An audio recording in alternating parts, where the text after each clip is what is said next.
हिंदवी स्वराज्याचं देखणं स्वप्न जन्माला आलं त्या राजमाता जिजाऊ. अवघं जग 14 फेब्रुवारी साजरी करण्याच्या दृष्टिकोनातनं धामधुमीत असताना तुम्ही 19 फेब्रुवारीचा आग्रह धरत आहात.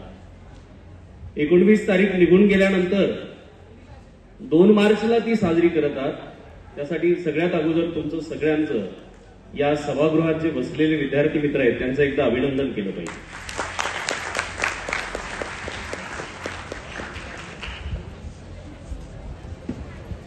YCC कॉलेजचं विचारपीठावर उपस्थित आदरणीय मान्यवर,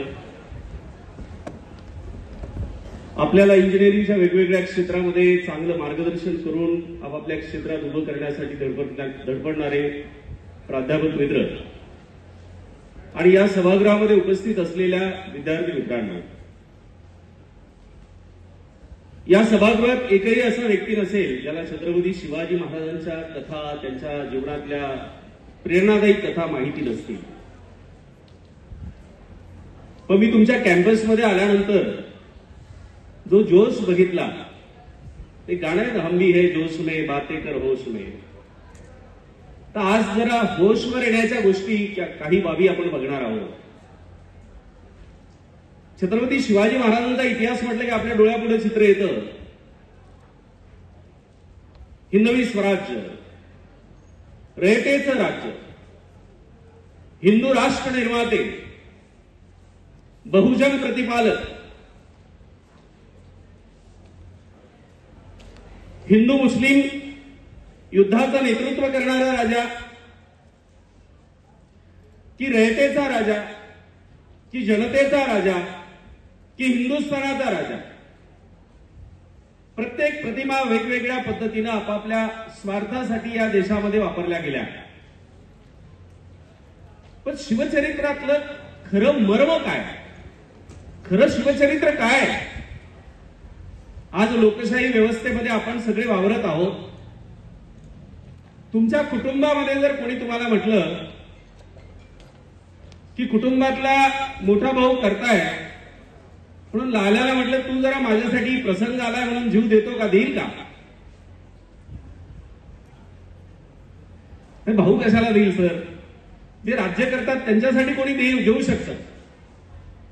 या जगाच्या इतिहासामध्ये राजा जगावा यासाठी प्रजा मरायची स्पर्धा करते असा जगातला एकमेव इतिहास म्हणजे शिवचरित्र आहे.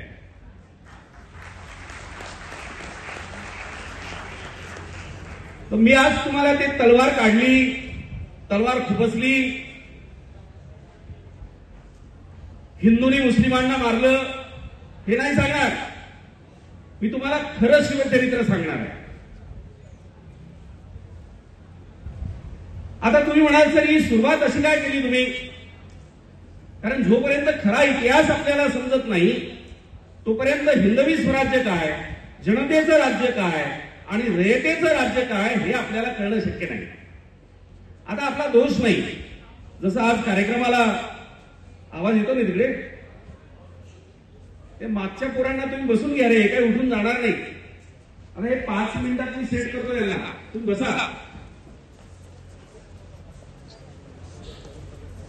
बर, जसं आज कार्यक्रमाला आलो तसं एकदा कोकणामध्ये आम्ही कार्यक्रमाला चाललो होतो.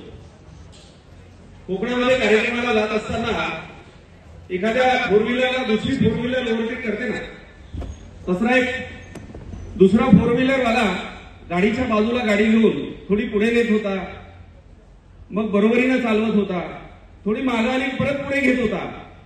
चढावट लावणं म्हणतात ना, तसं लावणं सुरूच होतं. माझा ड्रायव्हर जो मित्र होता तो म्हणाला सर हा जरा जास्तच करतोय.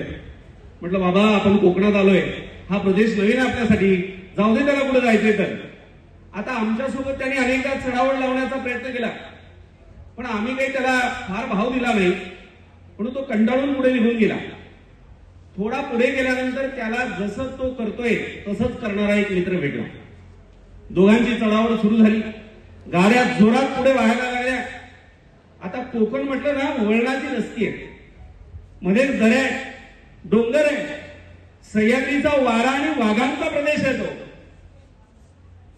आणि वळण आलं आणि वळणावर असताना त्या गाडीच्या मागे पाठी होती की बघतोय काय रागानं, ओव्हरटेक केलंय वाघानं.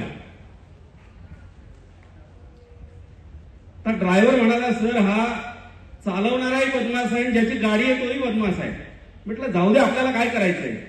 दुसरा कोणीतरी भेटला त्याला. त्या दोघांची स्पर्धा लागली आणि 4, 5, 10 किलोमीटरवर गेल्यानंतर बघतोय काय रागानं ओव्हरटेक केलं वाघाण्याची गाडी उतारी झाली. गाडी पडलीये. गाडीतला ड्रायव्हर आणि मालक दोघेही पडले. आम्ही गेलो, गाडी थांबवली. गाडी थांबवल्यानंतर मग आमचा माझा ड्रायव्हर मित्र म्हणाला, सर वाघ उलटा पडलाय. म्हटलं गाडी थांबव, गाडी थांबव. सर म्हणे मुर्दे आला, लय स्पर्धा लावतोय. म्हटलं नाही रे, आपण जाऊन पाहू तर काय झालंय. जाऊन पाहतो तर अनकॉन्शियस पडलेले होते. आम्ही दोघांना उचललं, गाडीत टाकलं आणि जवळच्या हॉस्पिटलला नेलं.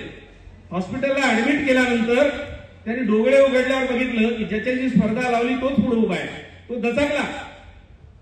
आम्ही त्याला म्हटलं घाबरू नको,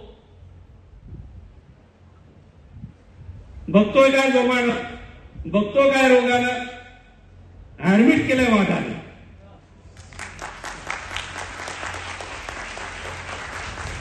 शिवचरित्र म्हणजे चढाओढ करणे नाही. शिवचरित्र म्हणजे एकाने दुसऱ्याला मारणं नाही. शिवचरित्रातल्या जेवढ्या लढाया तुम्ही अभ्यासल्या ना, महाराजांनी लढण्याच्या ऐवजी युक्तीनं त्यापेक्षा असंख्य लढाया जिंकलेल्या आहेत.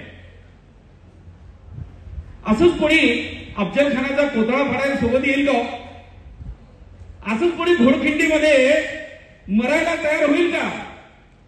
असंच कोणी पन्हाळ्यावर खोटा शिवाजी म्हणून मरण्यासाठी तयार होईल का? आणि म्हणून हे मर्म शिवाजीचं किंवा रयतेचं काय होतं. तुम्ही इंजिनिअरिंगचे एवढे विद्यार्थी मित्र इथं बसलेले, वैचारिक युथ आहे म्हणून मला जसंही सूरज यांनी या कार्यक्रमाचं निमंत्रण दिलं, म्हटलं इंजिनिअरिंगचे पोरे बऱ्याच दिवसानंतर जरा वैचारिक गटांना भेटायला चाललोय. खरा इतिहास त्यांच्यापर्यंत पोहोचवतो, त्यांनी तो तिथून पुढे साखळीने पुढे जाऊ द्यावा. आमचा प्रॉब्लेम काय झालाय, आमच्या पुढे जो इतिहास आला ना, तो इतिहास कसा आला? भवानी तलवार, मोठी तलवार की खोटी तलवार. आता हे लोकांचं जाऊ द्या हो, आमचे राज्यकर्ते काय करतात? काही झालं तरी चालेल पण इंग्लंडला जाऊन शिवाजी महाराजांची तलवार घेऊन येणार. महाराष्ट्राचे मुख्यमंत्री होते ते, अंतुले नाव त्यांचं. त्या काळात ती काही आणल्या केली नाही, पण आता सांस्कृतिक मंत्री आहे कोणीतरी, त्यांनी ती तलवार घेऊन आली. मग आमचे वृत्तपत्रांचे मथळे त्याच्यावरच सुरू झाले. ही महाराजांची तलवार आहे का साताऱ्याची महाराजांची तलवार आहे का कोल्हापूरची महाराजांची तलवार आहे? मला तुम्हाला प्रश्न विचारायचा आहे, तलवार महत्वाची आहे की तलवारीला धारण करणारं मनगड महत्वाचं आहे? म्हणजे आम्ही चर्चा कशावर करतोय? आगरकरांच्या चरित्रामध्ये आगरकरांनी या देशामध्ये कशा पद्धतीनं जे नको ते अभ्यासला जातं त्यावर लिखाण करताना आगरकर असं म्हणतात की आमच्या धर्मपंडितांनी उभा गंध लावावा की आडवा गंध लावावा यावर एवढे ग्रंथ लिहिले आहेत की ते 2 गाड्यामध्ये पण भरून देता येणार नाही. याच्या पुढे जाऊ. शिवाजी विद्यापीठ कोल्हापूरला, या शिवाजी विद्यापीठाच्या प्रांगणामध्ये शिवाजी महाराजांचा अश्वारूढ पुतळा उभा करण्याचा निर्णय झाला. मॅनेजमेंटने निर्णय झाल्यानंतर जे वैचारिक विचारवंत आहेत त्यांनी एक जोरदार वादविवाद सुरू केला की महाराज जो अश्व वापरत होते तो घोडा होता की घोडी होती. चर्चा 3 महिने चालली हो. महाराज वापरत होते तो अश्व होता एवढी बाब पर्याप्त आहे. आम्ही चर्चा कशावर करतोय? खरा इतिहास काय हे जर समजून घ्यायचं असेल तर महाराजांनी ज्या रयतेला मोठं केलं ती रयत आपल्याला समजून घ्यावी लागेल. आता रयत या शब्दाचा अर्थ काय? रयत म्हणजे कष्ट करून जगणारा माणूस. जो स्वतःच्या कष्टाचं खातो, दुसऱ्यांनी कमावलेल्या कष्टाचं फुकट खात नाही, त्याला काय म्हणायचं? रयत म्हणायचं.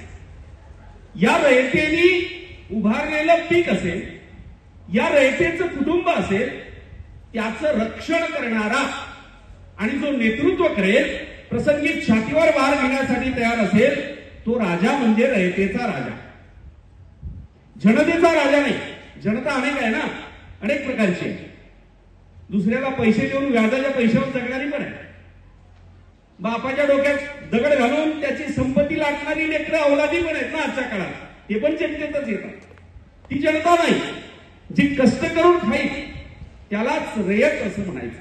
तर या रयतेच्या राजाने आशिया खंडातलं सगळ्यात मोठं साम्राज्य असलेल्या मोगलांच्या विरोधात जाऊन मावळ खोऱ्यातली निरक्षर मावळ आपली मित्र एकत्र आणली. ही प्रेरणा मिळाली कुठून?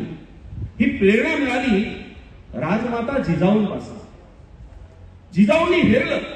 अगोदर आपल्या पतीकडे जिजाऊंचा शिरस्ता होता की काही करा, या मातीचं आणि या राष्ट्राचं रक्षण करणारे, आपल्या आपल्या माणसांचं रक्षण करणारं राज्य असावं.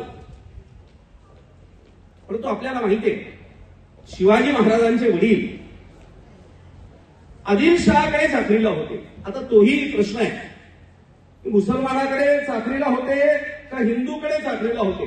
तर माझं घरचे लोक पण मला म्हणतात, हो जरी चाकरीला मुसलमानाकडे होते सांगता कशाला? सांगितलं तर वाईट वाटतं लोकांना. वाईट वाटतं म्हणून इतिहास बदलतो का? इतिहास जे सत्य आहे तो सांगतो. याची मुहूर्तमेढ रोवली राजमाता जिजाऊंनी. जिजाऊंना ज्या वेळेला शहाजी राजांना पुण्याच्या परगण्याची जहागिरी मिळालेली होती, तिथे कोणीही नांगर चालवणार नाही अशा पद्धतीचा वचक टाकलेला होता. जिजाऊ महासाहेबांनी सोन्याचा नांगर चालवला आणि आपल्या पोराला सांगितलं की इथल्या पिकाचं, इथल्या माणसांचं रक्षण करण्याची जबाबदारी तुझी आहे. आणि शुभा आपल्या 9, 10, 11, 12, 13 वर्षांच्या सगळ्या मावळ मित्रांना त्यांनी एकत्र केलं.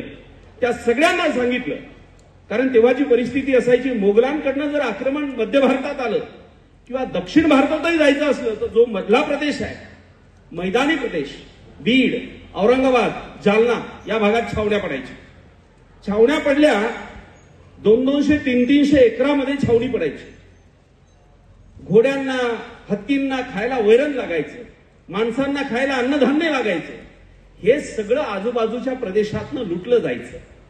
आणि मोगलांची काही स्वापद अनेकांच्या घरातल्या बाया बहिणींना पण उचलायची. आणि म्हणून त्यांचं रक्षण करणारा कोणीतरी असला पाहिजे. आणि म्हणून जिजाऊंनी संकल्प दिल्यानंतर शिवबांनी मावळगडातील आपल्या मित्रांना एकत्र केलं आणि संकल्प घेतला रायरेश्वराच्या मंदिरात. गड्यांना आपला मार्ग ठरला, आपण झटायचं, आपण प्रसंगी मरायचं, परंतु या माय माऊलीचं आणि या मातीचं रक्षण करणारं हिंदवी स्वराज्य उभं करायचं. तो संकल्प होता.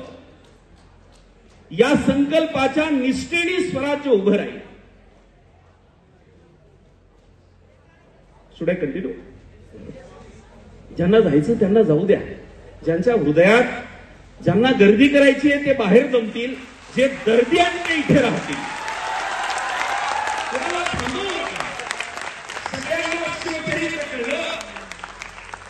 तर व्यवस्थेमध्ये दुरुस्ती करणारे प्रशासक सुद्धा लागतात देशामध्ये. त्यामुळे कुणाला थांबवू नका. ज्यांना जायचंय त्यांना जाऊ द्या. तर शिवचरित्राची ही मुहूर्तमेढ जी आहे ती राजमाता जिजाऊंनी रोवली. आता याच्याकडे जाताना सगळ्यात पहिली बाब आपल्याला लक्षात घ्यावी लागते, ती म्हणजे ही की पन्हाळगडाचा वेढा. आपल्याला माहिती आहे पुण्याच्या कोल्हापूरच्या बाजूला पन्हाळगड आहे. छोटा किल्ला आहे. मुळात हे मोगलांचे किल्ले. हे किल्ले महाराजांनी ताब्यात घेतल्यानंतर महाराजांचा एकदा, त्या काळात किल्ले म्हणजे काय की जसा आपला जिल्हा असतो, विभाग असतो, प्रशासनाचं प्रमुख कार्यालय म्हणजे जिल्हा, म्हणजे त्या काळातला किल्ला. हा किल्ला महाराजांनी ताब्यात घेतल्यानंतर शिवाजी महाराज एकदा पन्हाळगडावर मुक्कामाला होते. आता या गडाला वेढा टाकला गेला. सिटी जोरनी वेढा टाकल्यानंतर त्यांनी एक गनिमी दावा असा केला की लढायचं नाही आक्रमणही करायचं नाही आणि वेढाही तुटू द्यायचा नाही. 2 महिने झाले, 3 महिने झाले, 4 महिने झाले, किल्ल्यावरची वैरण संपली, किल्ल्यावरचं अन्नधान्य संपलं. प्रसंग असा आला की आता उपाशी मरावं लागणार, नाहीतर शत्रूशी लढावं लागणार. परंतु ही रयत जगली पाहिजे म्हणून महाराजाच्या सरदारांनी शिवाजी महाराजांना आग्रह केला की महाराज 2 पालख्या तयार करू. एका पालखीतनं तुम्ही जावा, दुसऱ्या पालखीतनं तुमच्यासारखा दिसणारा एक शिवा नावाचा व्यक्ती येतो जाईल. याच्यावर अनेक खलबत झाली. महाराज म्हणाले नाही, माझा जीव वाचवण्यासाठी मी माझा कुठला मावळा कामी आणणार नाही. पण महाराजांना समजावल्या गेलं आणि शिवा काशीची पालखी तयार करण्यात आली. ही पालखी सिद्धीजवळ आणि त्यांचं जे काही सैन्य आहे त्यांच्या आजूबाजूने जाणार आणि महाराज पावसात पडत असलेल्या वाटेनं तिकडनं निघून जाणार. योजना अशी होती की पालखी सिद्धीच्या सैनिकांजवळ जाईल, सिद्धी त्याला ओळखेल, यामध्ये वेळ मिळेल आणि शिवाजी सापडला आहे अशी वार्ता पसरेल, जेणेकरून वेढा हा ढिला होईल आणि त्यातून महाराजांना निघून जाता येईल. योजना सफल झाली. परंतु जो शिवा काशीत या योजनेचा भाग होता, जो खोटा शिवाजी बनलेला होता, ही कथा तुम्हाला सगळ्यांना माहिती आहे. याचा अंतरंग मी शेवटी सांगणार आहे. शिवा काशीतला पडल्यानंतर तिथे अफजल खानाच्या मुलाचे संशयी लोक होते. तो सिद्धीच्या जवळ गेला आणि म्हणाला, हुजूर मैंने देखा है शिवा को, 1 मिनट में आता है और 1 मिनट के हवा के भांति चला जाता है, ये शिवाजी नहीं हो सकता. असं ऐकल्यानंतर सिद्धी भयानक संतापला, शमशेर काढली आणि शिवाच्या गळ्यावर ठेवली. तेवढा अफजल खानाचा जो पोरगा होता तो परत बोलला की महाराज यदि ये शिवा है तो इसके माथे पर निशान होगा. शिवा काशीचा जरेडो हटवण्यात आला. अर्थात तो खोटा शिवाजी होता. आणि पुढच्या वाराला शमशेर पुढे करत सिद्धी म्हणाला, बता तेरा नाम क्या है. तो म्हणाला शिवाजी. इकडनं अफजल खानाचा पोरगा म्हणतो की हा खोटा शिवाजी आहे. असं म्हटल्यानंतर तलवारीचे सपासप वार सुरू झाले. आता गर्दन वेगळी करणार. तेवढ्यात शमशेर लावल्यानंतर सिद्धी त्याला म्हणाला, आखरी बार पूछ रहा हूं, बता तू कोण है. आणि तेव्हा हा म्हणतो की जन्माला येताना शिवा काशीत म्हणून जन्माला आलो, मरताना छत्रपती शिवाजी महाराज म्हणून मरणार.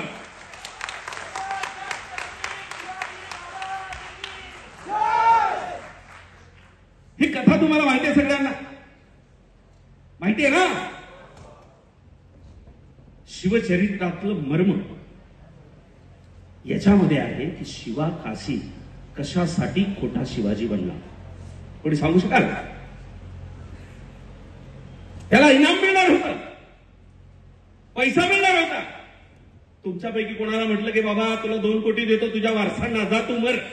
मरतय का कोणी? नाही हो, आपला जीव प्रत्येकाला प्यारा आहे. शिवा काशीत मरायला तयार झाला. हे रयतेच्या स्वराज्याचं खरं मर्म आहे. असं का वाटतं लोकांना की हा राजा जगला पाहिजे, याच्या मुळाशी आपल्याला जावं लागेल ना. पण तुम्ही म्हणाल सर शिवा काशीत सारखं एखादं येडं राहतं असं, राजाप्रती जरा जास्त प्रेम असतं त्याला, एखादं खुळं असतं सर. तर दुसरं उदाहरण पाहू. तिथून पुढे जरासा वेळा पुढे गेल्यानंतर महाराज पुढे जाताना एक घोडखिंड येते. माहिती तुम्हाला? तुम्ही सगळे सीबीएससीचे करे, तुमच्यापर्यंत खरा इतिहास आलाच नाही. म्हणून तर 19 फेब्रुवारी वाले 8 बसले, 14 फेब्रुवारी वाले बाहेर फिरतील.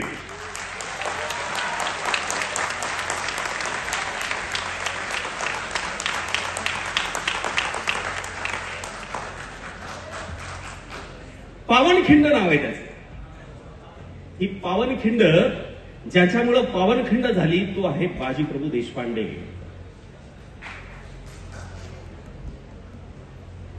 आणि 200-300 मावळी घेऊन हजारो सैनिकांचा पाठलाग करण्यासाठी बाजीप्रभू निधड्या छातीला घोडखिंडीत उभा टाकतोय. कशासाठी? पुरस्कार मिळणार आहे, भारतरत्न मिळणार आहे, त्याला जिल्हा परिषदचं तिकीट भेटणार आहे, आमदारकीचं तिकीट आहे. का लोकसभेचं तिकीट आहे? अरे मरण आहे मरण, त्याच्यानंतर आयुष्यच नाहीये. मग बाजीप्रभू देशपांडे, ज्यांचं नाव आपल्याला माहितीये, शिवा काशीद, आता बऱ्याचदा त्याच्यावर खलबत चालतात. शिवा काशीद कोण होता? नावी होता तो. छत्रपती शिवाजी महाराज हिंदू मुस्लिम हिंदू वगैरे असं काही नाही रे बाबा. या देशातला प्रत्येक नागरिक हा माझं लेकरू आहे या भावनेने काम करणारा पालक होता तो. मग त्यामध्ये ब्राह्मणही होते, हिंदूही होते, मुसलमानही होते, सगळी रेत होती. मग तुम्हाला आता याच्या खोलामध्ये जाणं गरजेचं आहे की महाराजांसाठी ही लोक मरायला का तयार होती? लाख मेले तरी चालतील, लाखाचा पोशिंदा वाचला पाहिजे. हे असंच वाटतं का माणसाला? नाही वाटत हो. तुमच्या घरामध्ये जर वडिलांना काही त्रास झाला तर तुम्ही म्हणाल हा वडिलांची किडनी गेली आहे, मी माझी किडनी ट्रान्सप्लांट करतो. का? वडिलांबद्दल प्रेम आहे ना. पण आता महाराष्ट्रातला एखादा मंत्री असेल, तुमच्यापैकी कुठलं कॉलेज आहे? वायसीसी कॉलेज. वायसीसी कॉलेजची पोरं फार चांगली आहे, समाजसेवक आहेत पोरं बरीचशी. आज सगळेजण कुर्ते बिरते घालू नये. और राज्यातला कर्तबगार मंत्री, त्याच्या दोन्ही किडन्या गेल्यात, एखादी देता का? तुम्हाला कळतंय ना मी काय बोलतो? अच्छा, सगळे देणार आहे? नाही देणार आहे.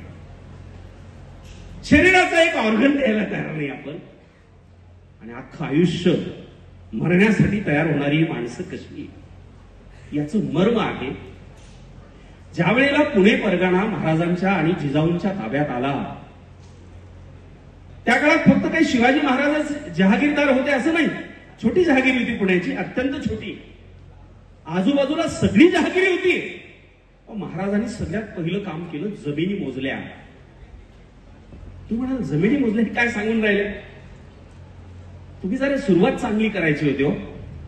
तुम्ही काय जमिनी मोजल्या सांगून राहिले, पन्हाळगड सांगून राहिले, जरा तलवार उपसली, पोटात खुपसली, असं काही सांगायला पाहिजे होतं. म्हणजे बाहेरच्या आत पळत आले असते. ते शिवचरित्र नाहीच आहे. अरे राजा म्हटल्यावर एखादं युद्ध तर, एखादं नाही अनेक युद्ध त्याला करावीच लागणार. पण राजा एकटा युद्धासाठी तयार नाही ना. राजाला मोहिमेवर जाऊच देत नाही सरदार. याच्या मागचं गमक काय? ती आहे रयत. जमिनी मोजायला सांगितल्या. मोजायचं काय सांगताय? त्याच्या पुढचं ऐका. मोजायला सांगितल्या, गावातली वतनं बंद करून टाकली. कुलकर्णी, सरचिटणीस, पाटील यांनी सगळ्यांनी आपल्या माड्या तोडायच्या, गावात येऊन राहायचं. सगळी या स्वराज्यातली प्रजा एकसारखी असेल. मग आता महसूल कोण गोळा करणार? महसूल गोळा करण्यासाठी महाराजांनी त्याचा एक नियम बनवला. जमिनी मोजल्या गेल्या, पिकं कोणती होणार त्याचा मगदूल ठरवण्यात आला. मगदूल म्हणजे माहिती काय? MSP, minimum support price. स्वराज्याच्या काळात दिली जात होती. आणि तेव्हा लोकशाही नव्हती, राजेशाही होती. महाराजांनी हे केलं पाहिजे असं कोणी म्हणत नव्हतं त्यांना. महाराजांनी पिकांची किंमत ठरवली. पाटलाला सांगितलं, तुला महिन्याला एवढं वेतन मिळणार, तू हा शेत सारा तेव्हाच गोळा करायचा आहे जर शेतकऱ्यांना उत्पन्न झालं तर. दुष्काळ जर झाला तर स्वराज्यातनं नेऊन त्यांना द्यायचंय.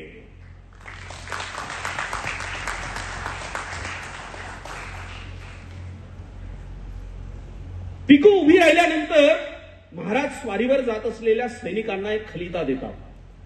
ते महाराजांचे खलिते इथे आणलेत. रयत महाराजांसाठी का मरायला तयार झाली हे तुम्हाला ऐकणं अत्यंत महत्वाचं आहे.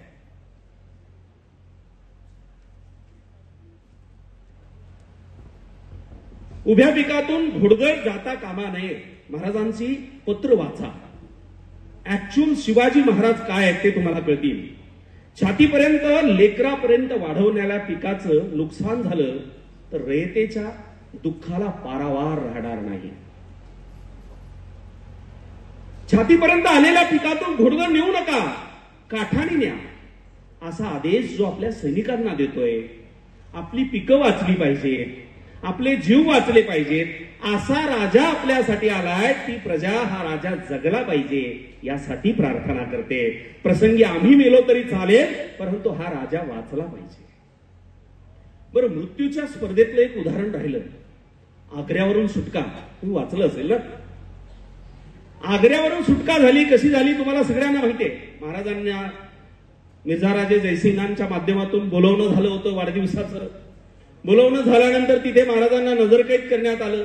आता सुटका होणार नाहीये असं महाराजांना माहीत झाल्यानंतर युक्ती, अनेक ठिकाणी महाराजांनी युक्त्या लढवलेल्या आहेत. आपल्याला लहानपणी मराठीच्या पुस्तकांमध्ये धडे असायचे, शक्ती श्रेष्ठ की युक्ती श्रेष्ठ.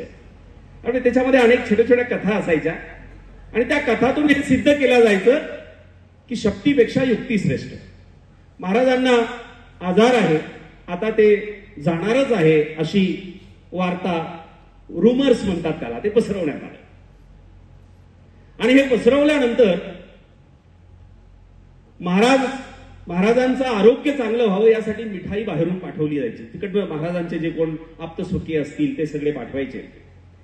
आता या मिठाया दररोज चेक केल्या जायच्या. महाराज त्याला हात लावायचे आणि प्रजेमध्ये वाटायला पाठवलं जायचं. दररोज करू करू ते सैनिक कंटाळले आणि जसाही पहारा थोडा सेल झाला, महाराज तिथून पिटाऱ्यातून पसार झाले. बादशाहाच्या हातावर तुरी दिल्या असा धडा तुम्ही वाचला असाल. आता शिवचरित्रातल्या खऱ्या मर्माकडे येऊ. महाराजाच्या बेडवर जो झोपला, छत्रपती शिवाजी महाराज होऊन खोटा शिवाजी, त्याचं नाव काय? हिरोजी फर्जत. आणि महाराजाचे पाय चेपत होता एक सेवेकरी, त्याचं नाव होतं मदारी मेहतर. मेहतर या नावावरनं जात, समाज, धर्म लक्षात येत असेल ना तुमच्या? येतोय की नाही? हा, म्हणजे आजच्या काळामध्ये आणि तेव्हाच्या काळातही ज्याला वरिष्ठ धर्म किंवा वर्ण म्हणतो आपण, त्यातला तो नाहीये. तोही माणूस तिथे थांबलाय. कशासाठी? बादशाह त्याला बक्षीस देणार आहे की बाबा तू थांबला, चल आता लोकसभा तू निवडीला उभा राहा. ते पुढे त्यांचा कत्लेआम झाला की त्यांना मारून टाकलं की गाडून टाकलं, इतिहासात नोंद नाही बाबांना. ही माणसं मरायला का तयार झाली त्याचं सूत्र या जमिनीच्या मोजण्यामध्ये आहे. त्या जमिनी मोजल्या गेल्या, ती पिकं जगवल्या गेली, जनतेचं रक्षण प्रसंगी करण्यासाठी हा राजा पुढे आला. आणि म्हणून राजाच्या पुढच्या आज्ञा तुमच्या लक्षात आल्या पाहिजे. राजा आपल्या लष्कराला आज्ञा देतोय की मोहिमेवर जाताना जर शेकोटी पेटवायची असेल तर अशा ठिकाणी पेटवा की शेतकऱ्यांच्या गंजीला आग लागता कामा नये. छोट्या छोट्या गोष्टीची काळजी घेतोय हा राजा. दुसरं लष्कराला पत्र आहे महाराजांचं की शेतकऱ्याकडनं काही धन लागत असेल, लाकूड लागत असेल तर धन्यास त्याचा मोबदला देऊन घ्यावे, असंच घेऊ नका. आता हे सांगतात का आपल्याला? सांगत नाही. असं राज्यकर्ते पण सांगत नाही, प्रशासकीय अधिकारी पण सांगत नाही. तुमच्याकडे गाव, तालुका, जिल्ह्यातले कोण आहे? इकडे हात वर करा जरा. तालुक्याचं कोण आहे? हा, तुमच्याकडे तहसीलदार, कलेक्टर, मोठे साहेब, आमदार, खासदार, मंत्री येत असतील गावाकडे. त्यांची खायची प्यायची म्हणजे पाणी म्हणतो मी, सोयसाय केली जात असेल ना. पैसे देतात का ते? महाराज पत्र लिहितात, पत्र खलिता देतात की स्वारीवर जाताना शेतकऱ्याचं धन घेताना, त्याचं धन म्हणजे द्रव्य असेल, पैसा असेल, अन्नधान्य असेल, तर त्यास मोबदला देऊन घ्यावे. आणि म्हणून असं रक्षण करणारा राजा जगला पाहिजे. यासाठी रयत मरायला तयार आहे की आम्ही मेलो तरी चालेल, परंतु हा आमचा राजा जगला पाहिजे, कारण हा आमच्या पोरांची काळजी घेईल पुढे. माणसाला आपली संपत्ती आणि अब्रू ह्या दोन गोष्टी सगळ्यात जास्त हृदयाच्या जवळच्या असतात. त्याशिवाय तो जगू शकत नाही. पुण्याच्या जवळ रांझा नावाचं एक गाव आहे. महाराजांनी कायदा आणि सुव्यवस्थेची व्यवस्था करण्यासाठी रांझ्याच्या पाटलाला अपॉइंट केलेलं होतं. आता अगोदरपासून पाटीलच गावाची व्यवस्था बघायची. राजे बदलले तरी चालेल, पाटील सांगणार तेवढा महसूल गोळा होणार. पाटलांनी म्हटलं त्याला ताब्यात घेतलं जाणार. पाटलाकडे तसे जरा असायचे पण लोक. राजाच्या पाटलाने एका कुंभ्याच्या पोरीला उचललं आणि तिला पाठवलं. बलात्कार केला पोरीवर. आबरू गेली म्हणून पोरगी तिने आत्महत्या केली. गावात आणि स्वराज्यामध्ये सगळीकडे वार्ता पसरली. पण एकही माणूस त्या पाटलाच्या विरोधात तक्रार द्यायला पुढे नाही. ही वार्ता हळूहळू हळूहळू मासाहेब जिजाऊंच्या कानावर गेली आणि कळालं की जिजाऊ काय शोभा, हे स्वराज्यात काय होऊन चाललंय. जशी महाराजांच्या कानावर ही वार्ता गेली तसा सैनिकांना आदेश दिला आणि रांझाच्या पाटलाच्या मुसक्या बांधून दरबारात हजर करण्यात आला. मुसक्या म्हणजे समजतात का? हातपायने बांधले. जनावर बांधतात ना, जनावर असं तोंड बांधतात, वरचा जाबडा वर, खालचा जाबडा वर, थोबाड उघडता नाही आले पाहिजे त्याला. आणि स्वराज्याच्या दरबारात उभा केल्यानंतर आई वडिलांकडनं खात्री केली आणि रांझाच्या पाटलाचा चौरंग केला. रांझाच्या पाटलाचे हातपाय तोडले गेले. ही वार्ता स्वराज्याच्या कानाकोपऱ्यामध्ये गेली. गोरगरिबांचं रक्षण करणारा राजा आला. कशी गावागावातली महिला म्हटली की नाही चालणार. जर माझ्या गरीब लेकीच्या रक्षणाचा बदला हा पाटलाच्या बाजूने घेतोय तर मी मेले तरी चालेल, परंतु हा राजा वाचला पाहिजे.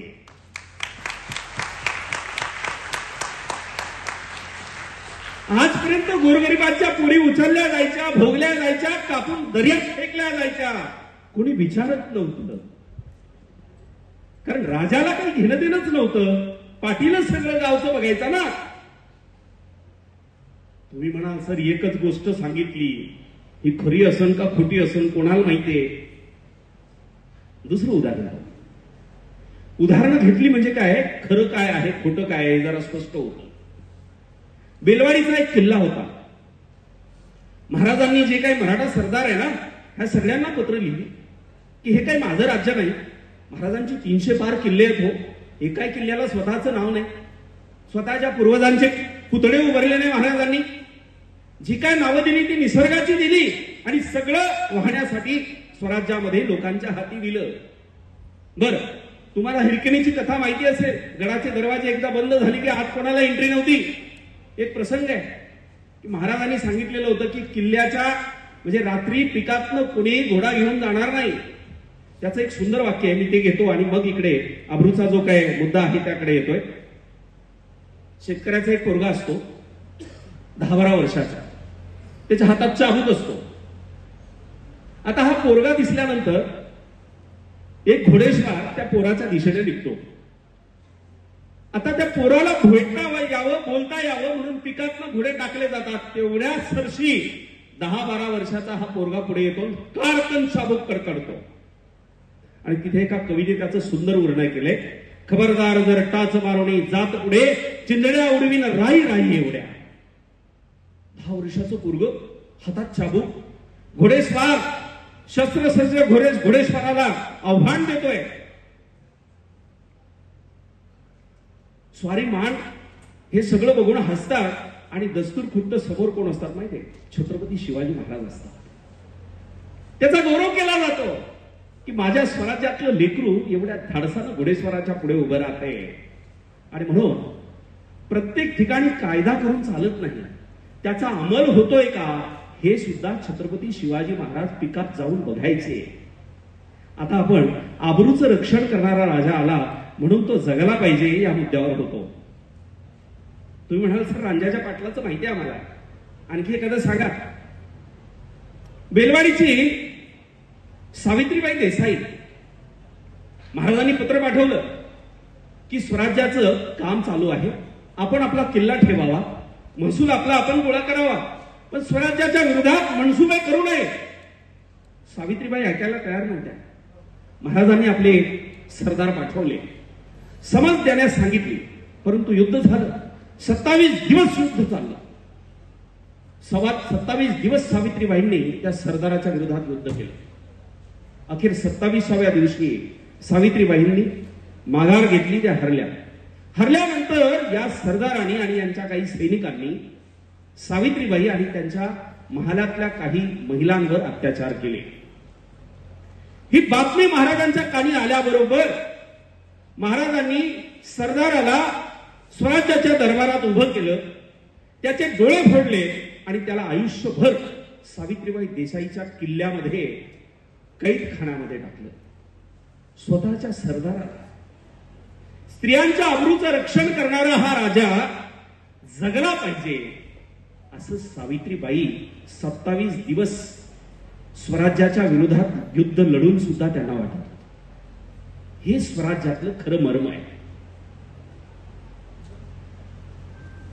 बऱ्याचदा सरदारांकडे हल्ले झाल्यानंतर ज्या महिला पकडल्या जायच्या त्यांच्यावर अनन्वित अत्याचार केले जायचे. कल्याणच्या सुभेदाराच्या सुनेचं असंच एक उदाहरण आहे. कल्याणच्या सुभेदाराची सून, मुसलमान कुटुंबातली तरुण सून स्वराज्यामध्ये उभी केली. ती घाबरलेली होती. तिला वाटलं आता माझं काय होणार, मला जनानखान्यात टाकलं जाणार का, माझा भोग घेतला जाणार का. आणि तिला बघून महाराज काय म्हणतात, अशीच आमची आई असती सुंदर रूपवती, आम्ही तिच्या सम झालो असतो वदने छत्रपती.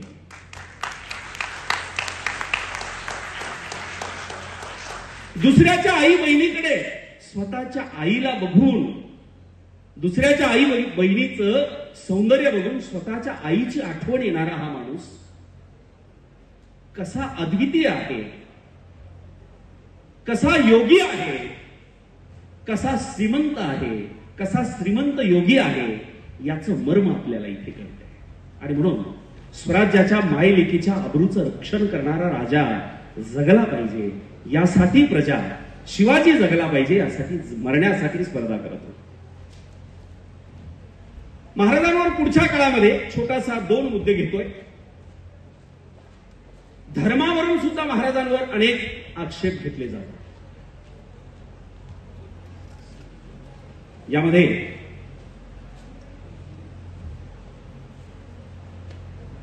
शिवाजी महाराजांचा धर्मविषयक दृष्टिकोन सांगितला जातो.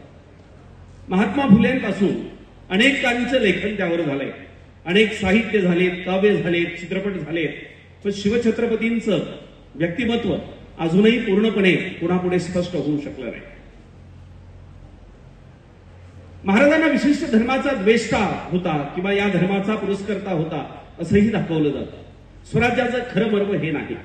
त्याची काही उदाहरणं मी तुमच्या पुढे ठेवतोय. महाराजांचे तोफखाना प्रमुख कोण होते सांगू शकाल? इब्राहिम खान. मग तुम्ही म्हणाल सर एखादं मुसलमान चांगला असतो, आमच्या गावातला हमद्या पण चांगला आहे. तो दुसरा म्हणतो अहो आमच्या गावातला मोहम्मद्या पण चांगला आहे. बाकीच्यांचं काय? आणखी पुढची सांगतो. आरमार प्रमुख दर्या सांगरण दौलत खान. शिवाजी महाराजांचे वकील मुसलमान होते. अफजल खानाचे वकील तुम्ही शोधा. कृष्णाजी भास्कर एवढंच लिहिले. विजापूर वरनं 500 सैनिकांची तुकडी, मुसलमान सैनिकांची, लक्षात घ्या. आपण कोणाच्या विरोधात नाही बोलत आहे, खरा इतिहास काय तो समजून घेण्याचा प्रयत्न करतोय. 500 सैनिकांची तुकडी आल्यानंतर महाराजांना विनंती केली की आम्हाला स्वराज्यामध्ये घेण्यात यावं. यावेळेला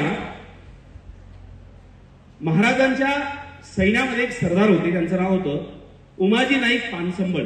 मी काही मुद्दे पाहून सांगतोय. आजकाल कसे कोणाच्या भावना बिवना दुखवण्याचे प्रकार विकार वाढलेत ना, तसं व्हायला नको म्हणून सगळं मुद्देसूद बोलतोय. तर यांना स्वराज्यात घ्यावं का? तेव्हा पानसंबळांना, उमाजी नाईक पानसंबळांना महाराजांनी विचारलं. त्यांना ते काका म्हणायचे. काका, हे 500 सैनिक आले, मुसलमान सैनिक आहेत, यांना स्वराज्यात घेऊ का? उमाजी नाईक पानसंबळ म्हणाले, शिवबा, जो राजा असतो त्याने रयतेचा धर्म विचारायचा नसतो, तरच तो रयतेचा खरा राजा असतो. आणि त्या 500 सैनिकांना स्वराज्यामध्ये घेण्यात आलं. सो आज जर तुम्हाला गरज असेल आजच्या राज्यकर्त्यांना जाती, धर्म, वर्ग, व्यवस्था याच्यामध्ये विभागणी करायची असेल तर तुम्ही करा ना. पण महाराजांसारख्या सूर्याला अशा जाती धर्मामध्ये विभागू नका. आणि म्हणून शिवचरित्रातली ही मर्म आपण ओळखली पाहिजेत. शिवाजी महाराज हिंदूंचे होते, शिवाजी महाराज मुसलमानांचे होते, शिवाजी महाराज दलितांचे होते. यापेक्षा महत्वाचं शिवाजी महाराज या देशातल्या रयतेचे होते. हे सगळ्यात महत्वाचं आहे.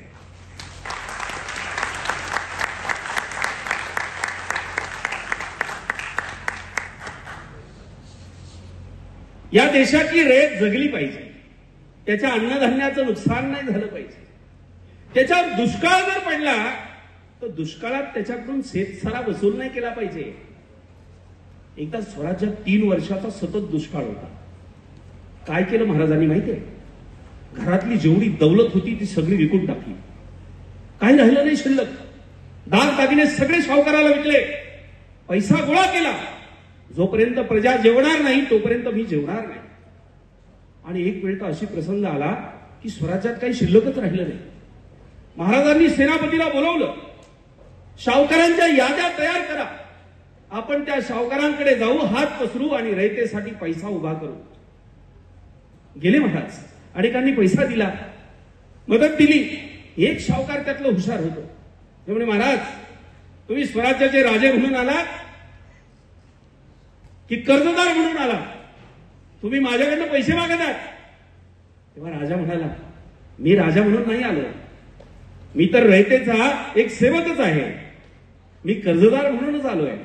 आणि तेव्हा सावकार म्हणाला, कर्जदार म्हणून आलात? कर्जदार म्हणून आलात तर तारण द्या, तुम्हाला कर्ज कसं देऊ? तर महाराजांकडे काही शिल्लक नव्हतं. सेनापती पुढे सरसावला. महाराजांनी त्याला थांबवलं. थांब रे बाबा, त्याच्याकडनं पैसे घ्यायचे, तलवारीच्या टोकावर नाही, पाठीवर थाप देऊन घ्यायचे. महाराजांनी बाजूला असलेली एक गवताची काडी तोडली आणि त्या सावकाराच्या हातात दिली. सेनापती म्हणाला, हा घे, दिलं जाईल तुझं कर्ज व्याजासहित परत. सावकाराने नंतर ते गवताची काडी घेतली, तिजोरी बंद केली. वर्ष सरळ, पाऊस पडला, बी बियाणं लावली गेली. एक मुद्दा आपला सुटला होता. स्वराज्य नावाचा जो शब्द आहे ना, ही कोऑपरेटिव्ह बँक होती. म्हणजे स्वराज्य नावाच्या बँकेतून लोकांना बी बियाणं आणि कर्ज दिलं जायचं आणि पिकलं तर ते स्वराज्यात आणून द्यायचे. हे राजमाता जिजाऊंनी सुरू केलेलं होतं. वर्ष सरलं, स्वराज्यामध्ये बी बियाणं आलं, बरकत आली. महाराजांनी म्हटलं की पहिले लोकांचे पैसे वापस करा. पण त्याच्यात महाराजांना या सावकाराची आठवण झाली. ते म्हणाले, सेनापती सगळ्यांचे पैसे तुम्ही द्या, पण त्या सावकाराने तारण मागितलं ज्याला होतं त्याचे पैसे द्यायला मी येतो. उद्या त्याला असं वाटायला नको कर्ज घ्यायला आला, देताना आलाच नाही.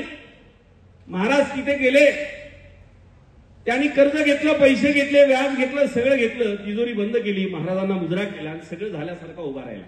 महाराज उभेच. सेनापती म्हणाले, महाराज चला आपल्याला दुसरीकडे जायचंय. तेव्हा महाराज त्या सावकाराकडे बघून म्हणाले, माझ्याकडनं तुम्ही काहीतरी तारण घेतलं होतं, ते तारण कुठे? सावकार म्हणाला, महाराज तुम्ही गवताची काडी दिली होती. सेनापती पण म्हणाले, हा महाराज तुम्ही गवताची काडी दिली होती. आणि तेव्हा हा स्वाभिमानी राजा कडाडला की माझ्या स्वराज्याची गवताची काडी सुद्धा कोणाकडे गहाण पडता कामा नये. या जागतिक बँकेकडून कर्ज घेऊन स्वतःची चंगळ करणाऱ्या आजच्या राज्यकर्त्यांना समजलं पाहिजे की राजा कसा असतो. राजा रयतेसाठी असतो. रयतेच्या उत्पन्नावर स्वतःचं सुख भोगण्यासाठी नसतो. महाराजांना धर्मद्वेष न करता महाराज एक असं व्यक्तिमत्व होतं की आता त्यात काय मागे आता कविता करणारे लोक फार चांगले असतात. आताच एकाने कविता केली, फारच जबरदस्त असतात. म्हणजे कवी कुठून काय काय जोडेल काही सांगता येत नाही. कोणी त्याला शिवाचा अवतार म्हणतंय, कोणी महादेवांचा अवतार म्हणतंय.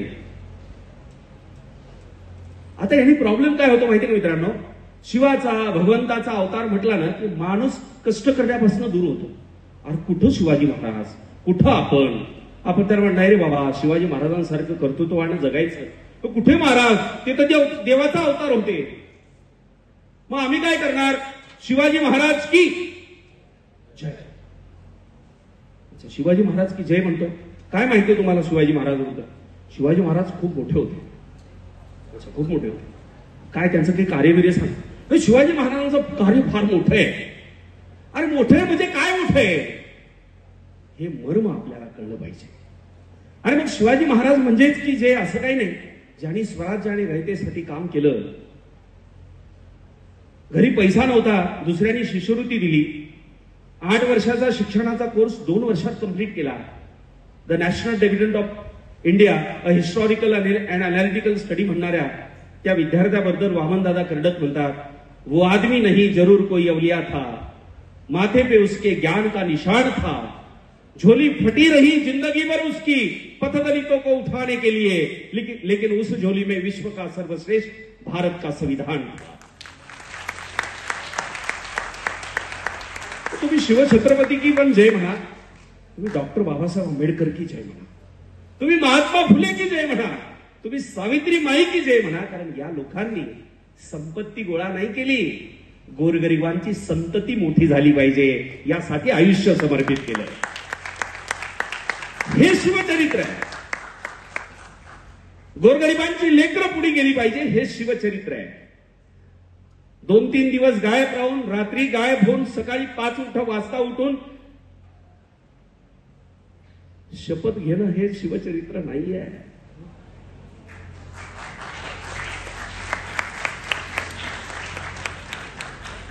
कुटुंबातली पोरं पुढे गेली पाहिजेत, खासदार झाली पाहिजेत, आमदार झाली पाहिजेत, मंत्री झाली पाहिजे, पोरगा आमदार, बायको मंत्री, सून जिल्हा परिषद सदस्य. जहागिरी टिकवणं हे शिवचरित्र नाहीये. आणि म्हणून लोकशाहीमध्ये असलेल्या सगळ्या या देशाच्या नवचरूर चिरचैतन्यानो, जे सत्य आहे त्याला सत्य म्हणायला शिका, सत्य शोधा आणि सत्याच्या दिशेने तुमची वाटचाल करा. तुमच्या सर्वांच्या यशस्वी वाटचालीसाठी मनपूर्वक शुभेच्छा देतो. तेव्हा शिवाजी महाराजांनी अद्वितीय कार्य केलं. आता जर अद्वितीय कार्य करायचं असेल, या देशाच्या हाऊसमध्ये तुम्हाला जावं लागेल. एकतर लोकसभा, राज्यसभा, तर विधानसभा, विधान परिषद. तुम्हाला सर घरी गेल्यावर आई सांगितलं तर आई म्हणत, तुका डोक्यावर उलटा पडला का? कोण होता तुला सांगणारा? तुला मतदान तरी कोण करणार रे? मग जिथे धोरणात्मक निर्णय होतात तिथे मी जाऊ शकत नाही. जिथे धोरणात्मक निर्णयांची अंमलबजावणी होते त्या प्रशासनात मी जाऊ शकतो. तुम्ही यूपीएससी आणि एमपीएससीतनं अधिकारी होऊ शकता.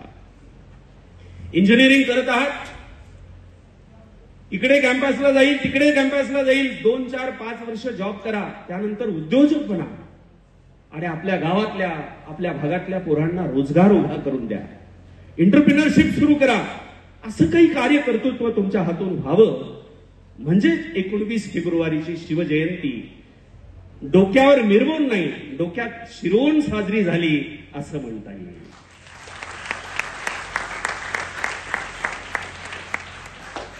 पुढच्या दिशेसाठी मला इथे तुम्ही निमंत्रित केलं. इंजिनिअरिंग सोबत IAS नावाची पण एक्झाम असते, इंडियन इंजिनिअरिंग सर्व्हिसेस.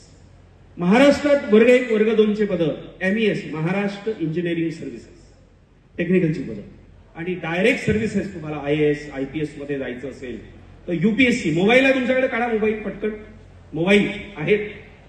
upsc.gov.in ही साईट जरा सर्च करा.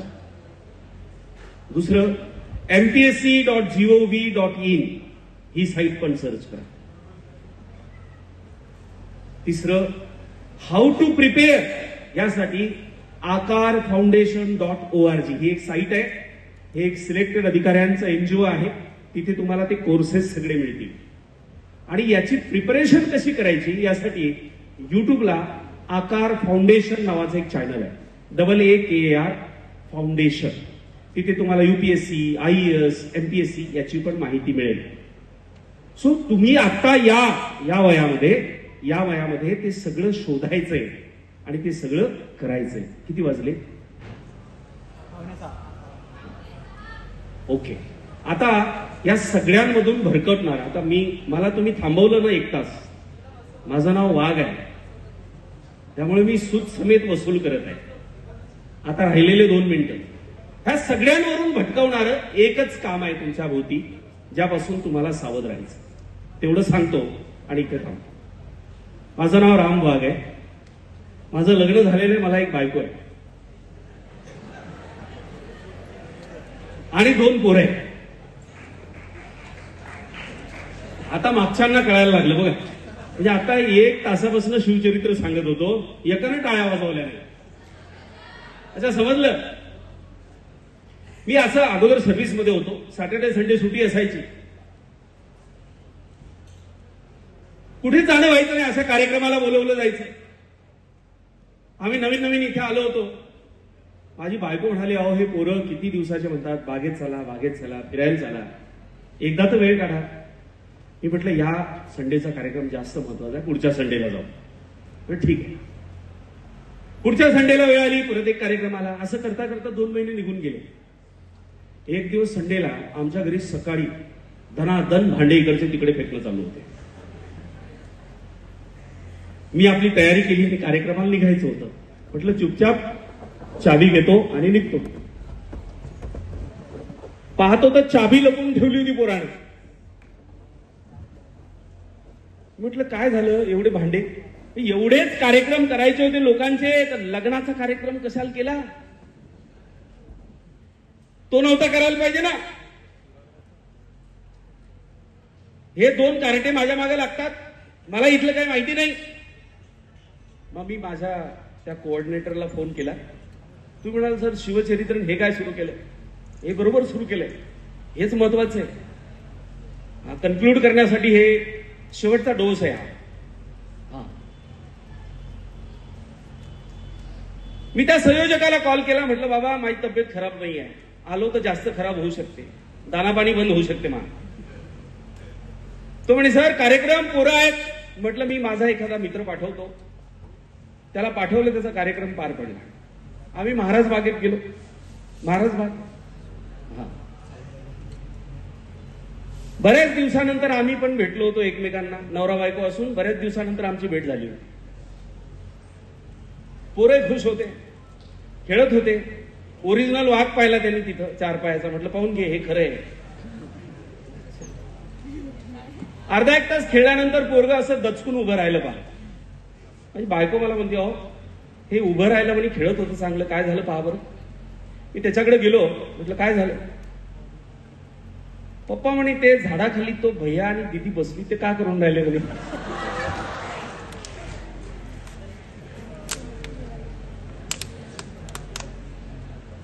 छोटं पोरग 3ऱ्या वर्गातलं, काय सांगावं त्याला? काहीच उत्तर देता नाही आलं मला. म्हटलं चल ते काहीतरी करत असेल, दुसरीकडे जाऊ म्हटलं, ही बाग चांगली नाही आहे. मी माझ्या बायकोला म्हटलं हे बाग काही बऱ्या दिसत नाही, आपण घरी जाऊ, एखादा चित्रपट पाहू, काही जेवण घेऊन करू, कुठं गप्प बसावं म्हणे. भेटत नाही, पुन्हा दुसऱ्या बागेत जाऊ. तिथं असलेल्या बाजूला एका पोराला विचारले, दुसरी बाग सांग रे म्हणे आम्हाला. तो म्हणे ताई तुम्ही बॉटनिकल गार्डनला जा म्हणे, ते छान बाग आहे म्हणे. तुम्हाला माहिती आहे बॉटनिकल गार्डन? हा. तिथं गेलो आम्ही. तिथं तर इमानदारीने सगळे झाडं एंगेज होते. अहो एक झाड रिकामं नव्हतं. आता पोरग 3ऱ्या वर्गातलं, म्हणजे 9 वर्षाचं पोरग फर्स्ट टाइम बघितला होता सीन त्यानं. Got confuse, what is this exactly. He want to know आहे क्या आहे, ये मसला क्या आहे. आता इथं सगळे झाडं पॅक. हे बघितल्यानंतर पोरग 5-5 फूट उड्या मारायला. पप्पा महाराज बागेसारखीच भैया आणि दिदी इकडे आहे, हे का करून राहिले? त्याला म्हटलं तुझी आई शहरातली आहे, तिला विचार, हे पोरं बागेत बसून काय करून राहिले. ते म्हणे नाही नाही तुझ्या पप्पालाच विचार. पोरग माझ्याकडं तिच्याकडं, माझ्याकडं तिच्याकडं. मग मी त्याला काहीतरी बोलायचं म्हणून म्हटलं, ते अभ्यास करून राहिले. 3ऱ्या वर्गातलं पोरग, पप्पा कशाचा अभ्यास करत आहे? अरे म्हटलं बाबा ते कॉलेजला गेल्यावर अभ्यास करावा लागते तसा. कॉलेज म्हणजे काय पप्पा? म्हटलं शाळा. शाळा एवढी पप्पा अशी, मग मला टाकणं ते शाळेत. मला पण असा अभ्यास करायचा आहे, छान अभ्यास आहे.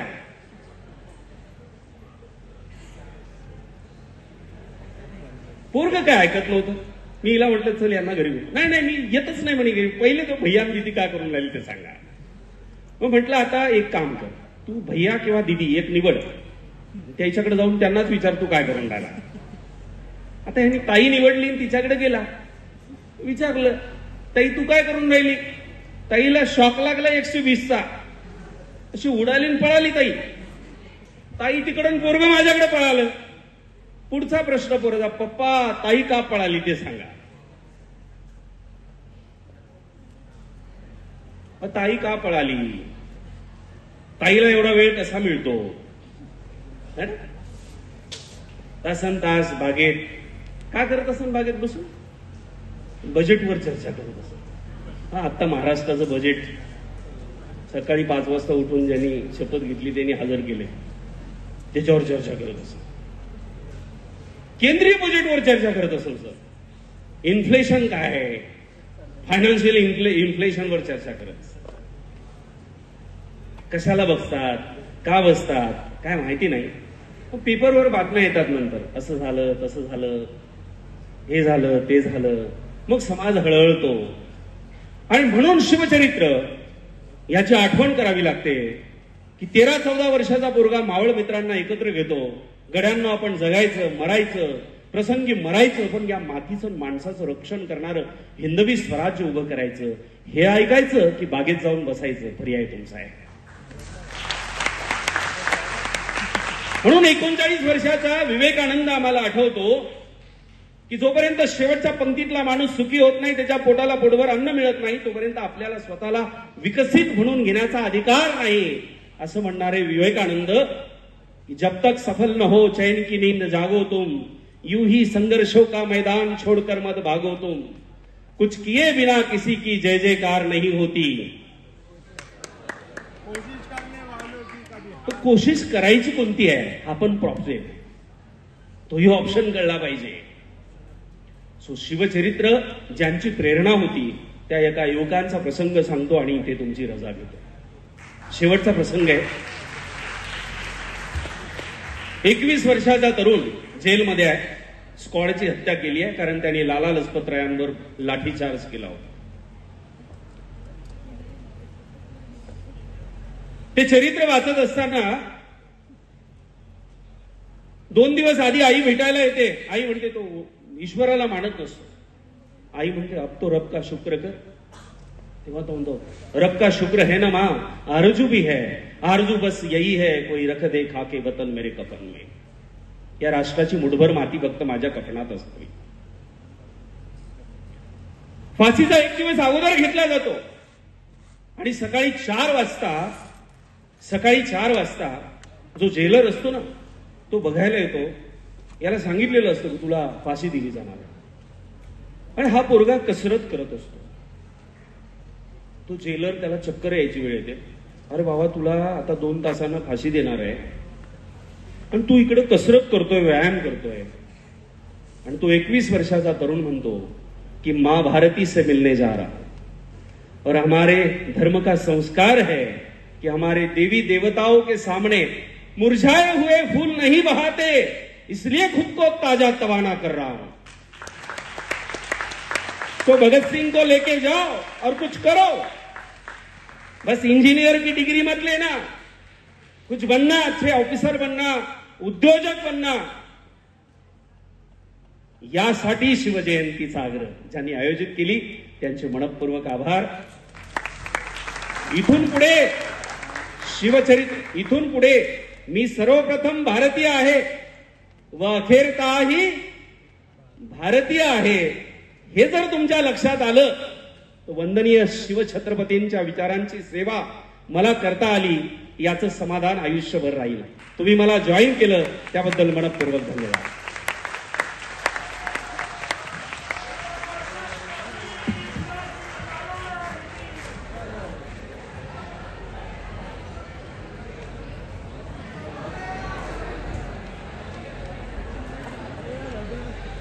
Thank you, sir. Thank you, sir, for revealing to us the biography of Chhatrapati Shivaji Maharaj in a new form today through your words of wisdom.